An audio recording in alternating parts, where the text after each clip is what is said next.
My name is Dan Mackey, and I'm a pediatric palliative care physician in Asheville, North Carolina.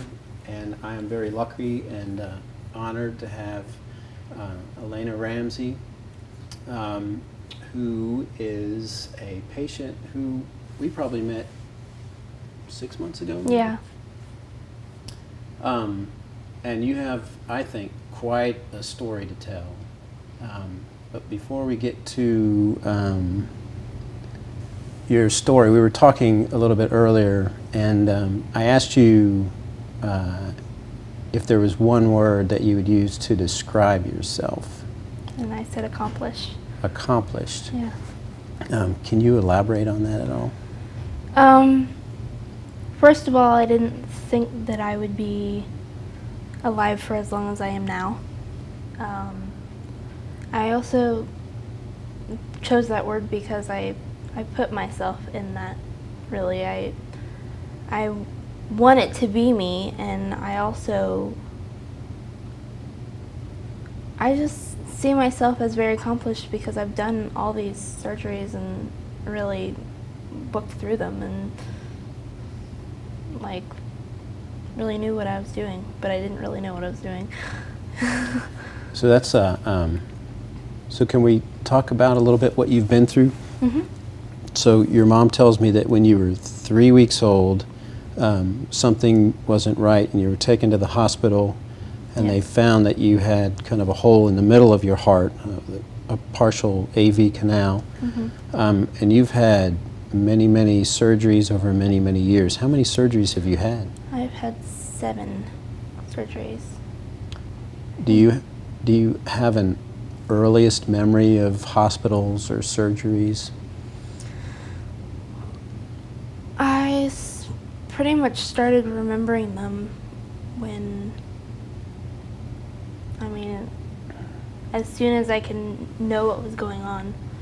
A lot of them were tragic for me because I was the person that was actually in it and pretty much the one that was being, had surgery and stuff like that. And there's definitely good points and bad points, and my best point is coming out of the surgery and knowing that I was still alive.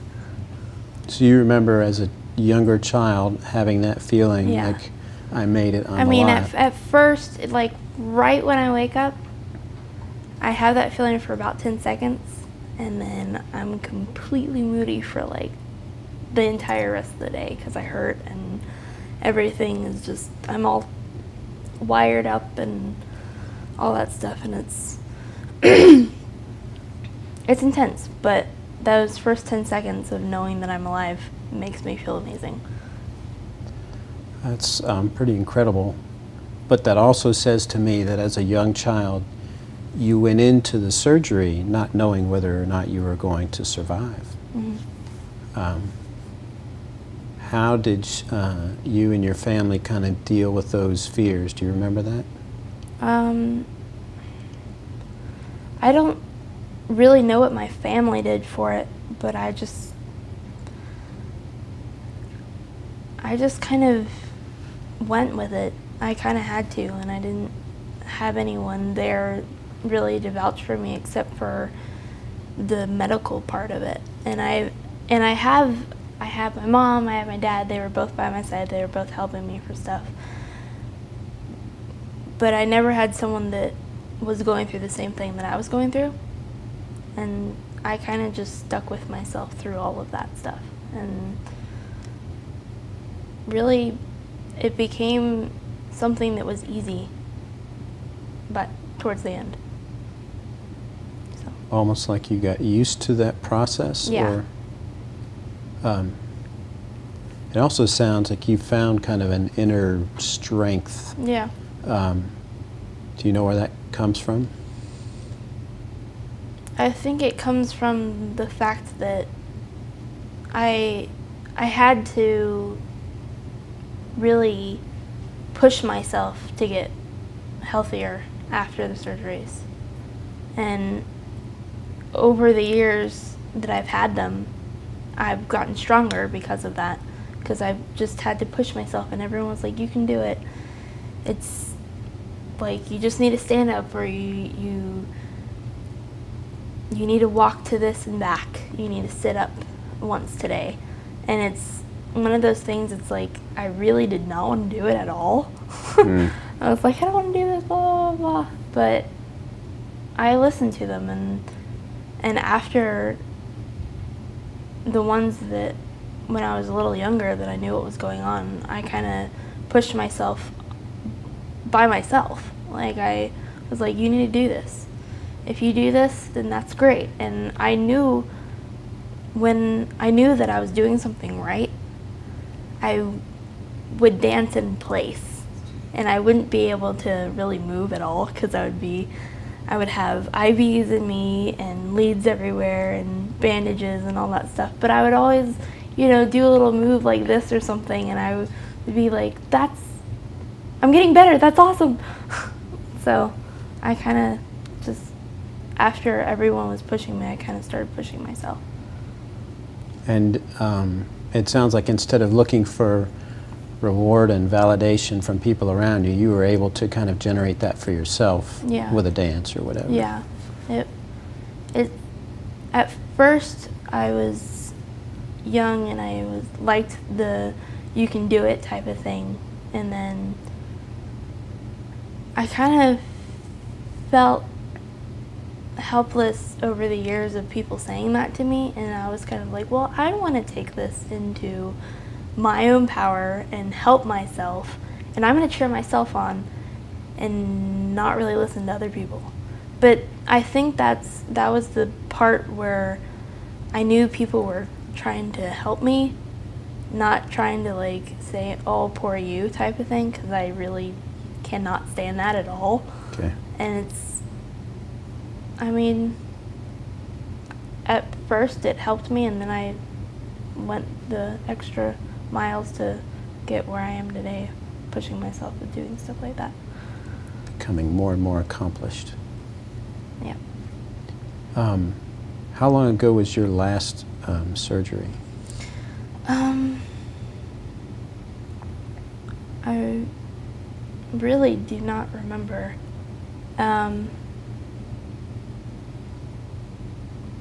I usually try to forget them right afterwards, because I still have a lot of trauma around just going in the hospital. But it's also safe for me. It's the most safest and dangerous place on earth for me, and I don't really exactly remember. Is it okay if I ask you just some basic questions about this word trauma? Mm-hmm. So do you have nightmares or times in the day when all of a sudden you remember a time in the hospital and that's disturbing? Yes. I have nightmares about it, and also during the day I will accidentally bump my pacemaker or something and have a really intense flashback and sort of cry for like 30 seconds and then wrap myself up again and go do what I was doing that day. It's just, I've kind of put it into a normal life kind of thing and haven't really let myself cry or freak out about it more than I would have to on a regular day.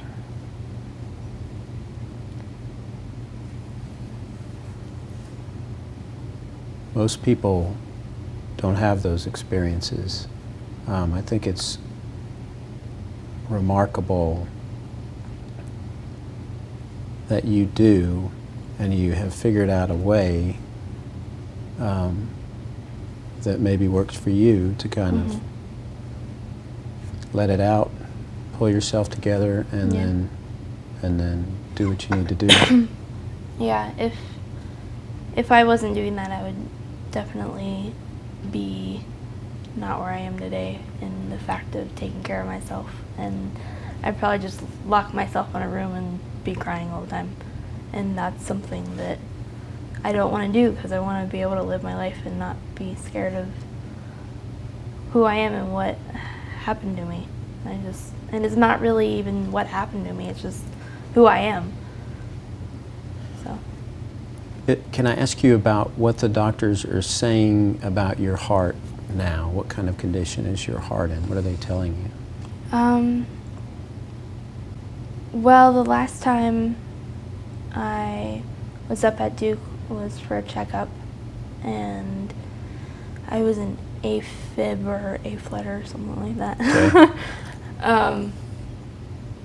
And my mom got really scared, and I didn't really know why until I was just like, one day I was like, what is it? What's going on?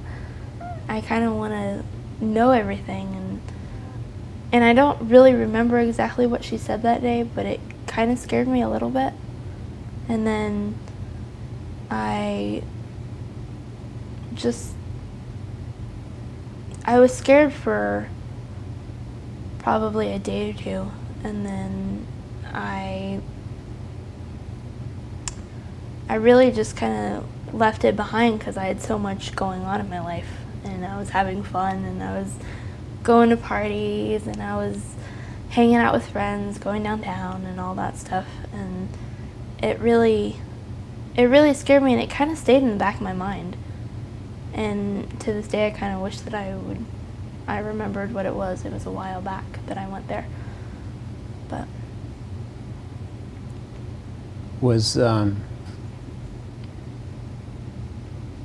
can I just ask you a straightforward question? mm-hmm. Was the fear a fear that your heart was getting sicker and you might die or something like that? It was something like that. Okay. And if I go too far with the question, please just tell me Okay. to stop, and we'll Okay. back up or just stop. If it's okay now, I'd like to talk about our first meeting in the office, Mm-hmm.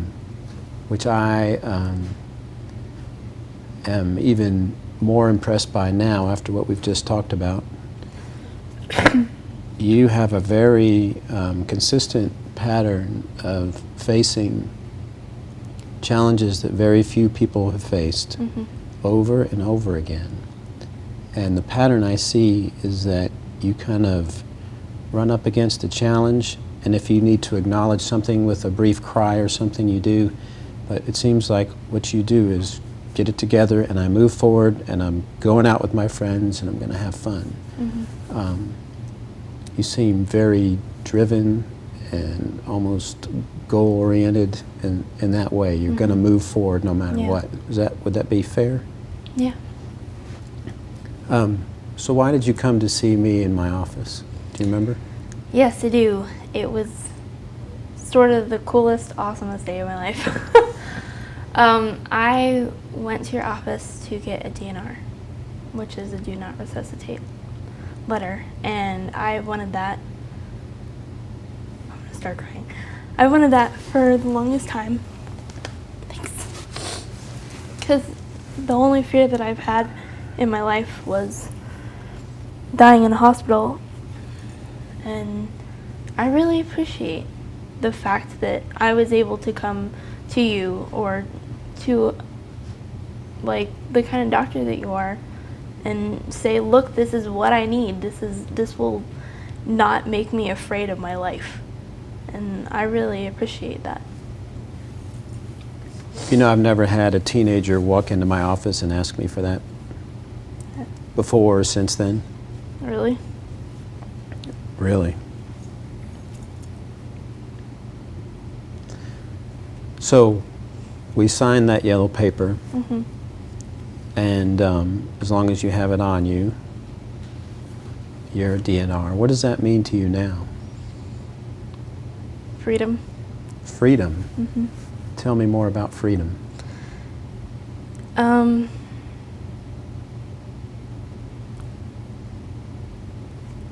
I don't really know how to put it lightly. Put it heavy. Pretty much, it's the reason why I picked freedom as the word is because if I pass out or just die right on the spot, it will make me know that it's not someone's fault if I don't survive. If someone's trying to save me, and it doesn't work, and they have that, like, I know surgeons probably have that all the time. Like, if they have someone die, they have to deal with that. And that's something that I never want someone to have to deal with me. It's not what I have in my mindset. And also, I want to be able to have the freedom as if I completely, like I said a couple months, but clonk on the ground, then I'll know that I had a good life. And I pride myself in having a good life, and I'm not really afraid to die anyways. You just said a lot of things. Well, I told you I couldn't say it lightly. Well, it's so the first thing you said was that the freedom of the do not resuscitate order is, in my paraphrasing it, is a gift to other people. Yeah. Not to worry about me. And if somebody were to try something they didn't understand the DNR order, and it didn't work, then maybe that would be a reminder that you're not afraid to die. Yeah. And that's almost a gift to other people, maybe even your family. Yeah.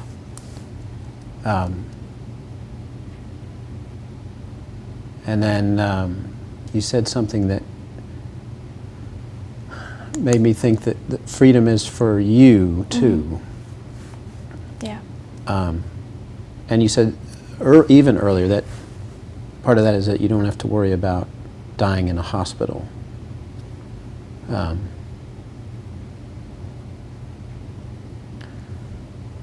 And so I wonder if another part of the freedom is maybe putting the idea that maybe you won't live much longer.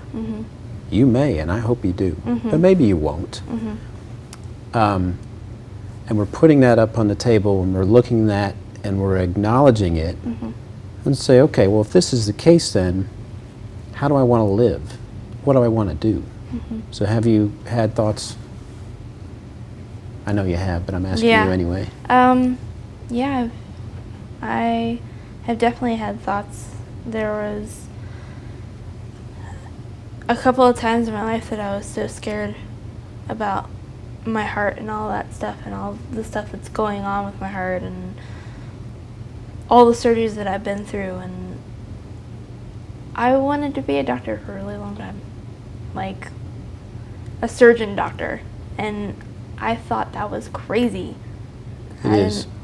Yeah, I know it is crazy, but I mean, I thought it was for anybody over the top crazy. Like, why would you want to go in a hospital helping people that you're even scared to go in the hospital sometimes? And like, I've worked on that, definitely. I can walk into a hospital and not completely flip out, which I love.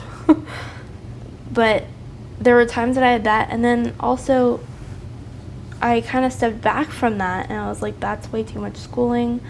I'm way set back in so many things in, academic stuff, and I want to help out in a different way. And so I went to, apparently the day that it was supposed to be the end of the world, I looked on the computer and I was like, I want to do something for someone else. And I looked around at different places I could go in the world to help out, and I came across International Volunteer HQ, and I sent a letter in immediately.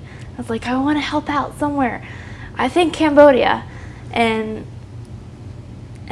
that night I got a reply saying, we can use you for Cambodia next year, or something like that. I don't know exactly what it was, but I was like, okay, that's halfway across the world.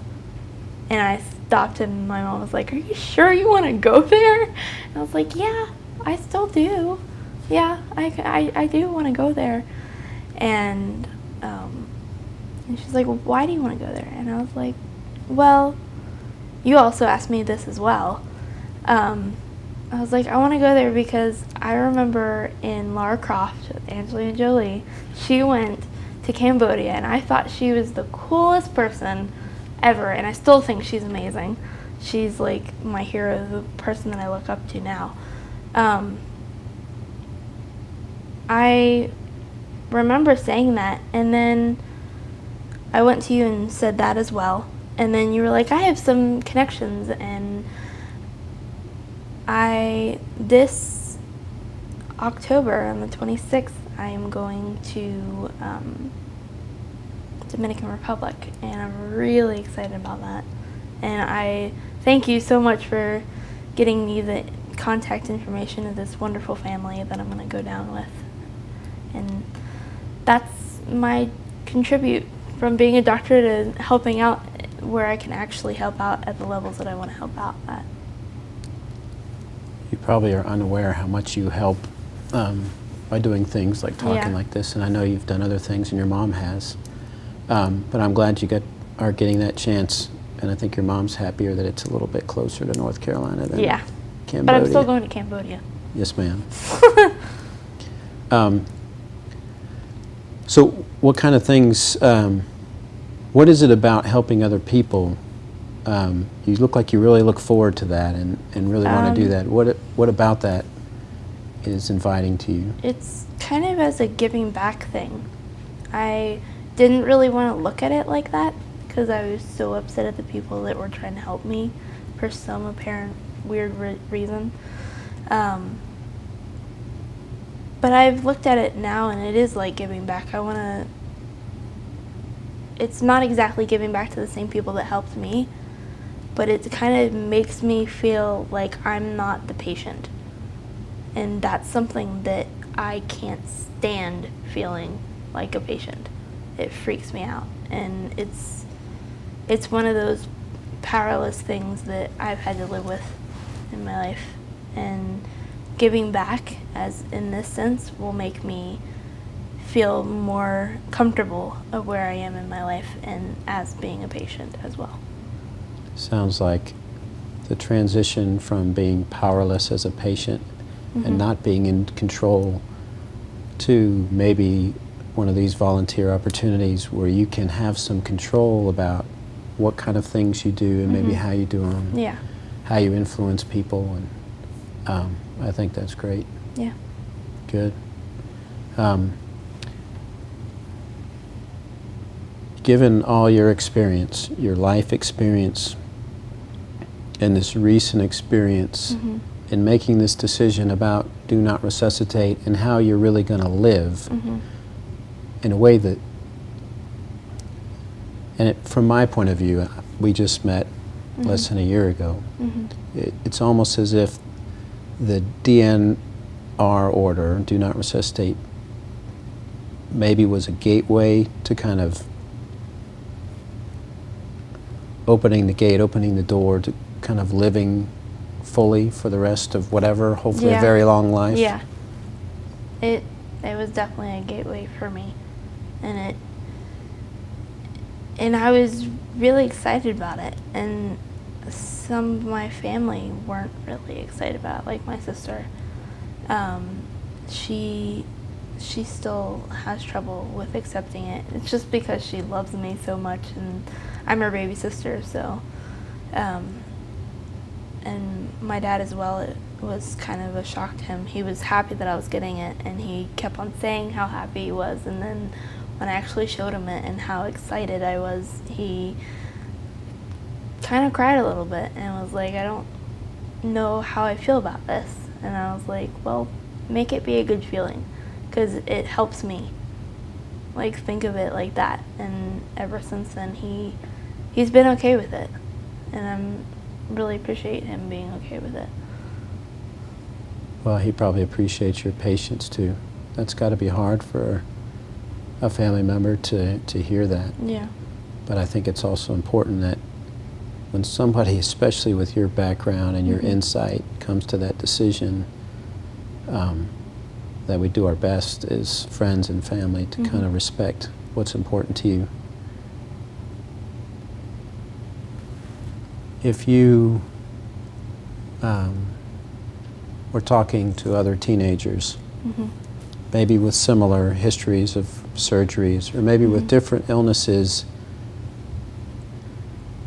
but one thing they would all have in common is that maybe they won't live a full life. We don't know, but maybe they won't. Mm-hmm. And the idea of a do not resuscitate order has been on the table for them. Would you say anything to them? Would you offer any advice about how you went through your decision process? Well, I really badly wanted to get mine, just because it was such a struggle for me. Life was there in front of me, and I didn't want anything stopping me, and I think dying in the hospital would have stopped me, and it was also a really big fear of mine. And the only thing I can give them is follow what you think, however long you want to live your life. And when I say you want to, because you're like, you don't know if you are or not, is just the one thing I can give them is really listen to what you want, not what other people around you are saying, because that's something that is it really scares a lot of people, of having other people around them telling them, look, maybe this is a good idea. I mean, we love you. You should, have this if you need something instead of this. Like, that happens not just within the hospital, but within life also. But the only thing I can give them is really make it what you want and not what other people want. And it might be scary. You might think, oh my gosh, I'm going to die tomorrow if I get this. And that's what I thought for like 10 seconds, and I was over it. But it really helped me to open up my eyes and actually live my life. And that's something that I want for everyone, even if they can't accept the fact that they want to do that at first. That's a lot of wisdom. How old are you? 18. 18. Definitely a lot of wisdom for an 18-year-old. I've kind of had to grow up faster than most because of my heart surgeries and all the troubles that have gone on in my life and stuff like that. Well, I think none of us know how we will face decisions like you've faced until they're in front of us. We may think we know. Mm-hmm. So I think it's really helpful to hear from somebody with real life experience. And despite lots of fears,